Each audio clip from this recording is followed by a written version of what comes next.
신율의 뉴스 정면 승부 4부 시작합니다. 목요일 4부. 여러분이 너무나 잘 아시는 오늘 하루 정치권에서 가장 주목받는 키워드 알아보는 키워드로 보는 승부인데요.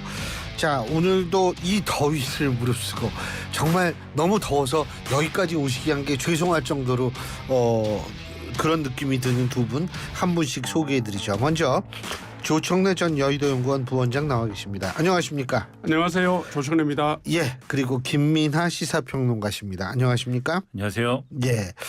자, 잠깐 제가 속보부터 말씀을 드리겠습니다. 어제 있었던 그 러시아와 북한과의 정상회담에 대한 우리 대통령실의 입장이 나왔습니다. 이 러북 조약은 자동 군사 개입이 아니다라는 것이 우리 대통령실의 입장이고요. 여기서 대통령실도 좀 특이하다고 생각하는 부분을 언급했습니다. 가만히 보면 북한은 이게 대단한 조약이라고 주장을 하는데 러시아는 그렇게 생각하지 않는다는 것. 대통령실은 이렇게 표현했습니다. 푸틴은 동맹이라는 표현을 안 썼는데 김정은만 동맹을 언급하고 있다는 것. 그렇습니다. 하지만은 북한과 러시아가 이렇게 가까워지는 거 우리로서는 달갑지는 않죠. 그러니까 이런 표현했습니다. 북러 조약 심각한 안보 위협. 의도는 분석이 필요하다. 이런 입장이고요. 우리나라의 우크라이나 지원 방식 러시아도 차차 알게 될 것이라고 얘기했습니다. 우리도 우리의 카드가 있다라는 간접적 표현이라고 우리가 받아들일 수 있을 텐데요. 그렇습니다. 뭐 이게 즉각적인 이런 단어 빠져 있고요. 군사 상호 지원이 있지만 즉각적인 군사 개입, 군사 지원이란 단어 없기 때문에 저는 나름대로 합리적인 상황 판단이라고 생각합니다. 근데 북한은 이걸 어떻게든 끌어올려야 되거든요. 별거 아닌 걸 별거로 보이게끔 만들어야 되거든요. 마치 한미동맹 수준으로 러시아와 북한의 이 수준도 올리려고 하는 건데 여러분들께서 그런 것들도 좀 감안하시고 들어주시면 좋을 것 같습니다. 자, 첫 번째 키워드입니다. 이게 먼저 나오면 안 되는데 먼저 나왔군요. 한나원 3파전입니다. 뭐 먼저 나와도 상관없어요. 나오기만 하면 됩니다. 근데 저는 어제 솔직한 얘기로 뉴스 보면서 깜짝 놀랐어요. 조로 축하 뭐 이런 게 써 있는 거예요. 북한에. 조로? 조로면은 두 종류가 있어요. 쾌걸 조로에 그 가면 쓰고 조로가 있고 또 하나는 왜 빨리 늙는 병 있잖아요. 뭐죠? 벤자민 뭐의 시계는 거꾸로 돌아가는 뭐 그런 거 있지 않습니까? 그래서 조선과 로소아 그때 이제 제가 좀 했는데 외교도 외교지만 국민의힘도 난리예요. 지금 한동훈 위원장 출마하고 원희룡 전 장관 출마하고 나경원 의원도 출마할 것 같은데 지금 일단 한동훈 위원장은 출마하죠, 그죠? 그렇죠. 오늘 발표를 사실 한 거죠. 한 거죠? 예. 국회에서 한다고? 예. 그리고 원희룡 전 장관도 하는 거고요. 네네. 나경원 의원도 하죠? 네네. 그렇죠. 예. 그러면은 지금 이 한동훈 전 위원장은 뭐 비윤이지만 원희룡 전 장관하고 나경원 의원은 어떻게 될까요? 비윤이에요? 반윤이에요? 친윤이에요? 뭐예요? 최근에 뉴스1에서 갤럽에다가 의뢰해서 한 여론조사를 보면 한동훈 전 위원장이 압도적으로 높은 가운데 원희룡 전 장관과 나경원 의원이 뭐 비슷한 수치로 2, 3등 하는 걸로 나왔는데 지금 이제 이게 자꾸 언론은 친윤 반윤으로 몰아가는데 제가 볼 때는 뭐 그러면 친윤 적자가 누구냐 뭐 이렇게 지금 재미있게 관전을 하고 있잖아요. 그런데 이 전당대회 구도는 친윤이냐 반윤이냐 구도보다도 먼저 선행하는 구도가 한동훈이냐 아니냐 구도인 것 같아요. 예, 그래서 워낙 뚜렷하게 한동훈 전 위원장으로 가느냐 아니면 그 기세를 끊고 뭐 하여튼 흥행에 성공하면서 결선 투표까지 가서 뭐 판을 없느냐 뭐 이런 데 관심이 집중되다 보니까 처음보다는 밋밋할 거라고 봤던 처음 그 관전평에서는 재미있는 걸로 흥미진진한 걸로 좀 가고 있는 건 맞아요. 네. 맞는데 지금 구도가 그렇게 돼버리는 바람에 제가 볼 때는 뭐 친윤 후보가 누구든 뭐 A이든 B든 별로 의미가 없어졌고요. 지금 구도 선거 흐름 자체도 예를 들어서 만약에 결선으로 간다면 한동훈 전 위원장을 지지하지 않았던 초심은 반대쪽에서 응집될 가능성이 있다. 이렇게 보는 거고요. 관전평의 제일 첫 번째는 과연 결선까지 갈 수 있느냐 이게 관건이 될 것 같아요. 그 아주 의미심장한 말씀이신데 어떻게 보세요? 저는 이제 평론가이기 때문에 조금 더 흥미로운 어떤 그런 전제를 놓고 흥미 위주의 그러한 말씀이라는 걸 전제를 해서 말씀을 드리면 오늘 언론 보도의 내용을 좀 종합을 해보면 이런 얘기인 것 같아요. 뭐 언론 보도를 보니까 예를 들면 한겨레나 이런 데 나온 이제 코멘트를 보니까 소위 말하는 친윤으로 분류되는 의원들이 이런 코멘트를 했다고 합니다. 나경원 의원이 최근에 계속 어쨌든 좀 불분명한 얘기를 했잖아요. 예를 들면 난 친윤도 아니고 뭐 반윤도 아니고 친국민. 그렇죠. 친국민이다. 뭐 그러면서도 날 지지를 해주겠다면 뭐 뭘 거부하겠느냐 뭐 이런 식의 불분명한 얘기를 하고 했는데 그런 좀 불분명한 스탠스가 있기 때문에 가령 친윤계에서 전적으로 밀어주고 이럴 수 있는 조건이 아니다. 그런 얘기를 하면서 원희룡 전 장관을 그래서 우리가 설득을 했다. 이런 코멘트를 한 게 있거든요. 요 보도에 의하면. 물론 그게 이제 뭐 얼마나 좀 이제 진실에 가까운 얘기냐는 뭐 따져볼 만한 문제겠지만 어쨌든 흥미 위주로 말씀드리면 그런 얘기도 있다는 걸 보면은 첫째로 나경원 의원이 좀 이 당 주류 친윤에서 볼 때는 불안한 면이 있나 보다. 이 보는 사람 입장에서는 그렇게 생각을 하게 되고 그리고 왜 그 지난번 전당대회 그 기억도 그 아주 굉장히 불만을 많이 표시했잖아요. 그러니까 그때도 사실 나경원 의원이 사실 지금까지 이제 이 당 활동을 하면서 윤석열 대통령하고 뭐 각을 내가 반드시 세우겠다 뭐 이런 취지로 활동을 한 적은 없는 것 같거든요. 예. 그게 아니라 나경원 의원이 자기의 어떤 정치적인 청사진을 갖고 움직이려다가 그게 대통령이 원하는 그림하고 충돌하는 바람에 그래서 대통령실을 비롯한 소위 말하는 친윤계로부터 정치적인 공격을 당해서 이 사람은 비윤이구나 뭐 이런 평가를 받게 된 거지 본인이 어떤 주도적으로 나는 비윤이 될 거야 뭐 이렇게 해서 이제 그런 정치적 맥락을 만든 건 아니었지 않습니까? 근데 어쨌든 타에 의해서 비윤이 된 상황이고 그게 오히려 뭐 이 나경원 의원한테는 뭔가 정치적 자산이 됐다 뭐 이런 평가도 있었던 상황이었는데 어쨌든 그런 맥락을 갖고 있는데 이번 기회를 통해서 그걸 좀 다시 뭔가 대통령과의 관계 개선이나 뭐 이런 맥락도 있다고 하고 하니까 그런 거를 좀 벗어나나 했는데 그게 이제 본인이 주도적으로 그런 맥락을 벗어나는 어떤 그런 영국은 아니다 보니까 친윤에서 그런 것에 대해서 좀 불만스러웠는가 이런 의문이 좀 있는 것 같아요. 지금 상황은. 그래서 이제 원희룡 전 장관을 출마하도록 설득을 한 거냐 뭐 이런 얘기들이 나오는 것 같고 두 번째로 이제 지금 말씀하신 결선 투표 문제인데 1차에서 이제 과반을 특정 후보가 넘어버리면 결선 투표로 안 가지 않습니까? 근데 가령 그게 나경원 의원이든 뭐 누구든 1차에서 친윤계에 그래도 좀 가까운 후보가 상대적으로 거리라는 게 있으니까 가까운 후보가 1차에서 그냥 끝낼 수 있으면은 그런 고민은 안 할 텐데 그게 아니라 거꾸로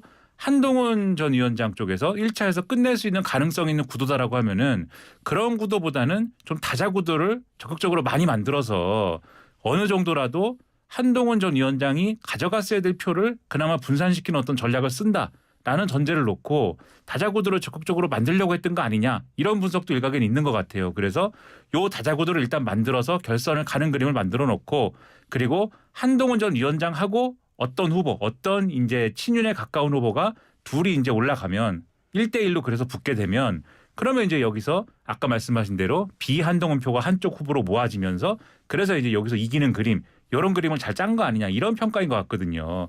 그래서 이런 그림으로 가는 거 아니냐 이런 얘기가 나오는 것 같습니다. 근데 그러면은 아까 글쎄 결선 투표로 가는지 어떤지 그거 모르겠다고 말씀하셨는데 어대하는 그럼 좀 이게 흠집이 난 겁니까 지금? 어떤 거 말씀? 어대한이라는 그 용어는 지금 상황에서 과거만큼 그렇게 너무 당연시하게 될 수 있는 분위기는 아니라고 보시는 거예요? 이게 그 교수님도 잘 아시지만 정치권에서는 대세의 흐름을 타는 게 중요하잖아요. 그렇죠. 네. 그러니까 이게 누가 봐도 하나의 흐름이 지금 잡혀 있는 상황이라는 건 부인할 수 없고요.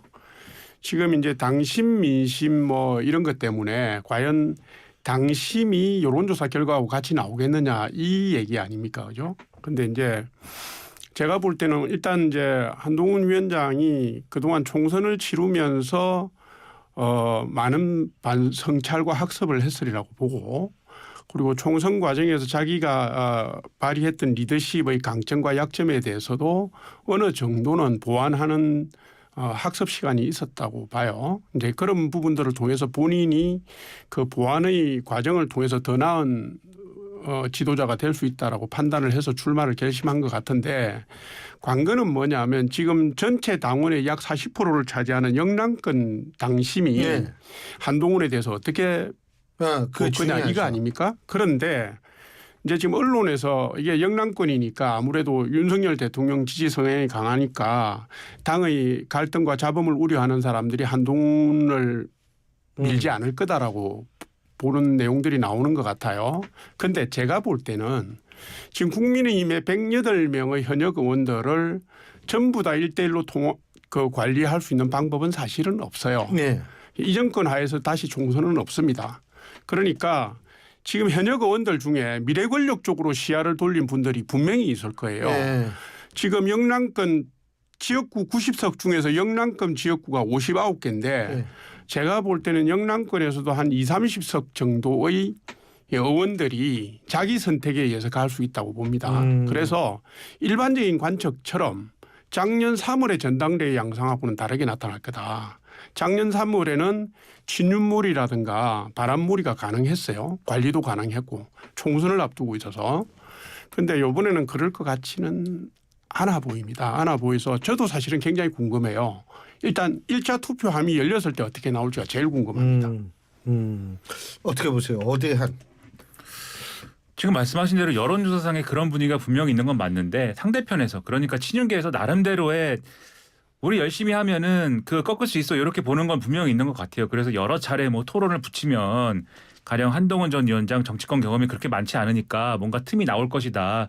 그래서 이제 당원들이 볼 때는 저건 아닌데 이런 모먼트가 분명히 있을 거다 이런 기대도 있는 것 같고 그리고 아까 말씀하신 영남권 당원들의 어떤 마음이랄까 이런 것들도 분명히 뭔가 한동훈 전 위원장 측과는 다른 어떤 흐름이 있을 거다 그런 기대도 있는 것 같아요. 예를 들면은 이게 과거처럼 뭐 조직적인 어떤 그러한 이제 뭐 바람몰이에 의해서 뭐 여론이 형성된다기보다는 제가 볼 때 국민의힘에 좀 오래된 이제 좀 뿌리가 깊은 당원들의 경우에는 우려하는 바는 분명히 있을 것 같습니다. 그게 뭐냐면 윤석열 대통령하고 갈등 구도가 좀 커지는 거에 대해서는 가령 역대의 이런 다른 정권에서 차기 대권 주자하고 현재 권력하고 충돌을 막 하고 이게 심각하게 된 경우에는 정권 재창출하기가 힘든 경우가 많았거든요. 충돌을 벌이더라도 어느 수준에서 갈등이 관리된 경우에 정권을 재창출했지 이게 뭐 끝장을 보는 수준까지 갔다면 이게 사실은 정권 재창출이 어려웠습니다. 그래서 그런 수준까지 가는 거 아니냐라는 생각을 만약에 이 당원들이 하게 되면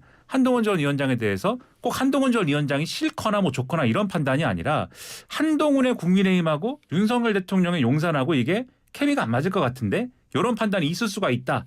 이런 우려가 들면은 이게 아무래도 한동훈 전 위원장으로부터는 이 입장에서는 불리해진다. 이런 계산이 가능할 거거든요. 근데 바로 그 부분을 지금 제가 볼 때는 친윤 쪽에서 파고드는 게 이철규 의원이 꺼낸 그 김경률 누가 추천했느냐 이 논란. 그 부분이에요, 사실. 그러니까 언론이 이걸 예를 들면 뭐 운동권 출신이다 이렇게 접근하는 것 같지만 사실 제가 볼 때는 운동권 출신이다가 중요한 게 아니고 특히 뭐 민주당 출신이다 뭐 이런 게 중요한 게 아니고 민주당 출신도 아니지만 김경률 전 비대위원회 정치적으로 표현하면 비유적으로 표현하면은 그 뭐랄까요 정치적인 전과랄까요 전과라는 표현이 이상한데 그 이제 그 부분은 사실 마리 앙투아네트 발언 뭐 이런 거지 않습니까? 근데 그걸 다시 상기시키는 부분이 분명히 있는 거거든요. 한동훈 전 위원장 주변에 아직도 그런 분들이 있다라고 하면 그러면 또 김건희 여사나 이런 부분들 얘기할 수 있고 가령 지금 한동훈 전 오늘 동아일보 보도 보니까 한동훈 전 위원장이 출마 선언하면 새상병 특검 문제나 이런 걸 거론한다는데 물론 어느 쪽으로 거론할지는 봐야 되겠습니다만 혹시 이런 거 이제 수용한다라고 얘기를 했을 때 그러면 대통령실이 가만히 있을 거냐 이런 우려를 하는 거거든요. 그래서 이런 걸 노리고 지금 접근하는 친윤계의 접근도 있기 때문에 이런 거는 영남권 당원들의 판단이나 이런 게 아마 흔들릴 가능성은 충분히 있다. 저는 그렇게 생각을 합니다. 알겠습니다. 자, 두 번째 키워드는 어느 가족에 관한 얘기인데요. 자, 두 번째 키워드입니다. 민주당은 이비어 천가입니다.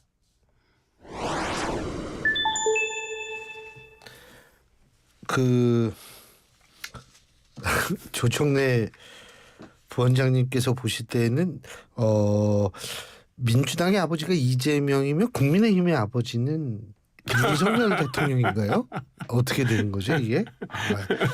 근데 이게 진짜 민주당 아버지는 이재명, 지금은 이재명 시대 이게 막 최고위에서 막 나오는데 이거 어떻게 보세요? 이게 논평해야 됩니까? 이거 어이가 없는 그래도 하셔야죠. 뭐. 아니 21세기의 민주주의 대한민국에서 근데 정말 저는 궁금한 게요. 강민구 최고위원이란 분이 이런 얘기를 하면 민주당에 도움이 될 거라고 생각했을까요? 아니면 이게 이재명 대표를 위하는 거라고 생각했을까요? 아주 이기적인 분이 자기의 충성심을 보이기 위해서 당과 이재명 대표를 수렁에다 몰아넣는 거 아닙니까? 이게 지금 잘 아시다시피 민주당은 완전히 이재명 대표의 1인 사당화가 됐어요. 방탄정당 뭐 완전히 요새는 그러대요. 더불어민주 법무법인이라고 언론에서 전문가들이 얘기를 하던데 처음에는 눈도장 찍기 하다가 그다음에 찐명이 누구냐 해가지고 정명하는 활동을 하다가 이제는 뭐 아버지 운운하는 극존칭을 하고 난 다음에 다음 순서는 뭡니까? 우상합니까? 이재명 대표 동상이라도 만들어야 되나요? 왜 이렇게 정치가 자꾸 뒷걸음질 치고 대응을 하는 겁니까? 그런데 이분이 그렇게 말씀하셨나 봐요. 영남 남인의 예법이라고. 아시다시피 영남 남인의 이상적인 모범 인물이 이 태계 이황 선생입니다. 네. 태계 이황 선생이 권력에 아부했습니까? 국가가세했습니까?